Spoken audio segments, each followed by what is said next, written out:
पिछले कुछ साल में वेस्टर्न कल्चर फॉलो करने का चलन काफ़ी ज़्यादा बढ़ गया है। खान पान, पहनावा और तौर तरीके के साथ साथ हम दिन भर की गतिविधि में आधुनिकता दिखाने की कोशिश करते हैं।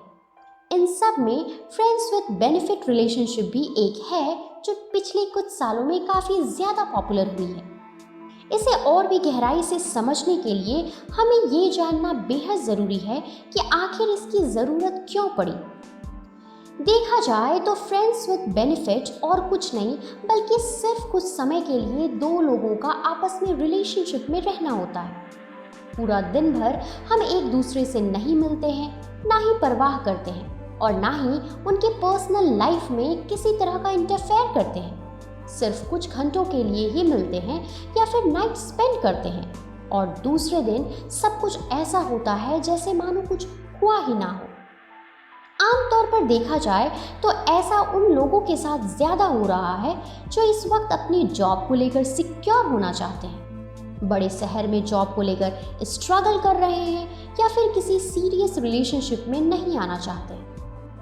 आमतौर पर ज़्यादातर लड़के और लड़कियां अपने पर्सनल स्पेस को लेकर काफ़ी ज़्यादा सोचने लगे हैं। उन्हें इस बात का डर रहता है कि किसी तरह की रिलेशनशिप उनके स्पेस पर कब्जा ना कर ले। हम क्या कर रहे हैं और उसमें दूसरे व्यक्ति किस हद तक हस्तक्षेप कर सकते हैं, इस सीमा को निर्धारित किया जाता है ताकि हम किसी को भी अपने ऊपर हावी ना होने दें और खुद को हमेशा सिक्योर रख सकें। अगर आप फ्रेंड्स विद बेनिफिट सिचुएशन में हैं और किसी को डेट कर रहे हैं तो ऐसी स्थिति में आपके या आपके पार्टनर के बीच कोई प्रेशर नहीं होता है। आपको अपने पार्टनर के लिए कुछ भी ऐसा करने की ज़रूरत नहीं है जो उसे इम्प्रेस करता हो। आपको उन्हें स्पेशल फील करवाने की भी ज़रूरत नहीं है, जैसा कि एक रिलेशनशिप में अक्सर देखा जाता है। आमतौर पर इस तरह की रिलेशनशिप में कोई इमोशनल कनेक्शन नहीं है। दोनों पार्टनर को जब भी लगता है कि अब उन्हें मिलना चाहिए तब वे प्लान बनाते हैं, क्वालिटी टाइम स्पेंड करते हैं, मूवी देखते हैं, गेम खेलने जैसी एक्टिविटी करते हैं, लेकिन कोई भी किसी पर अधिकार नहीं थोपते। दोनों कभी भी अलग हो सकते हैं, सामने वाले से कोई उम्मीद नहीं कर सकते हैं, यानी कि इसमें सीरियस होने जैसा कुछ भी नहीं है। अगर आपका पार्टनर आपके साथ थोड़ा टाइम स्पेंड करना चाहता है तो उसे टाइम दे, उसकी बातें सुने और सलाह दे, लेकिन अपनी व्यक्तिगत राय उस पर ना थोपे।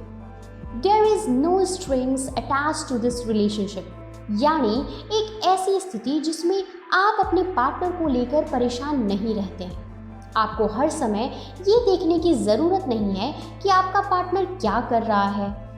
बगैर किसी टेंशन के आप सिर्फ एक दूसरे की ज़रूरत को पूरा करते रहते हैं, बदले में किसी तरह की उम्मीद नहीं रखते हैं। यहाँ पे आपकी अपनी फ्रीडम पूरी तरह से आपकी है और आपको इसे लेकर परेशान होने की ज़रूरत भी नहीं है।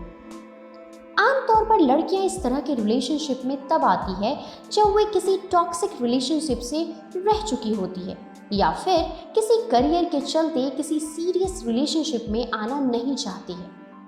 आज की लाइफ कितनी ज़्यादा बिजी है, आप और हम अंदाज़ा लगा सकते हैं।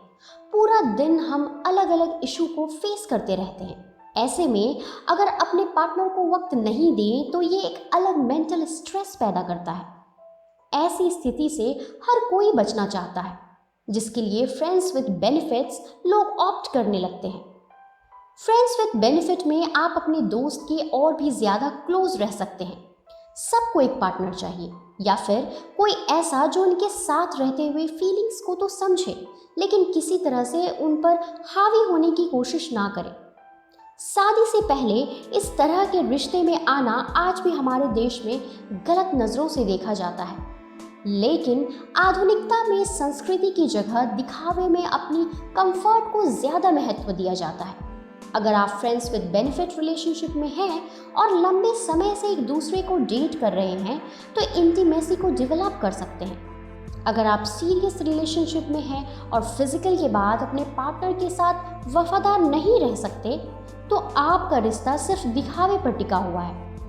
अगर किसी को अपने लिए वफादार पार्टनर चाहिए तो उसे टेस्ट करना आपका अधिकार है। एक कैजुअल डेटिंग की बजाय फ्रेंड्स विद बेनिफिट जैसे रिलेशनशिप में आने की सबसे बड़ी वजह है कि आप हर किसी के साथ परफेक्ट मैच नहीं होते हो। किसी के साथ एक सीरियस रिश्ते में आना और बाद में ये एहसास होना कि आपका रिश्ता टॉक्सिक रिलेशनशिप में बदलता जा रहा है, क्योंकि समय के साथ आपका पार्टनर आपके ऊपर हावी होने की कोशिश कर रहा है, आपको तोड़ देता है और आप किसी के साथ रिश्ते में आना पसंद नहीं करते हैं। अगर आपको आपके हिसाब के परफेक्ट पार्टनर चाहिए तो आपको उसे समय देना होगा, लेकिन सबसे बड़ी प्रॉब्लम आती है कि आपके पार्टनर का आपसे कुछ उम्मीद लगा लेना। ऐसी स्थिति से बचने के लिए इस तरह की रिलेशनशिप में आना प्रेफर किया जाता है, ताकि बिना एक दूसरे के फीलिंग्स को हर्ट किए आप सामने वाले को समझ सकें और अपने लिए सही पार्टनर का चुनाव कर सकें।